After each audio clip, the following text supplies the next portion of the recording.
Hello everybody, I am doctor Shweta Kate. I am psychotherapist and counsellor. तर आजचा topic आहे toxic relationship. Toxic relationship नेमकं काय असतं? तर या नात्यामध्ये तुम्हाला स्ट्रेस, एन्झायटी, कमीपणा, हे गिल्ट सतत जाणवत असतं. या रिलेशनमध्ये तुमचा आनंद कमी असतो आणि दुःख जास्त असतं.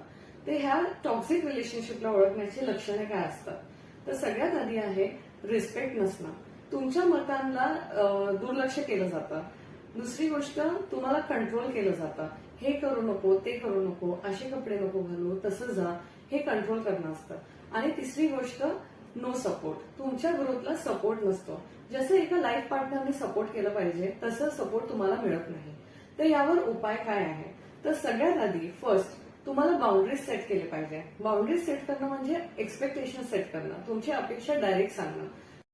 आणि दुसरं आहे डायरेक्ट कम्युनिकेशन. तुम्ही डायरेक्ट बोललं पाहिजे.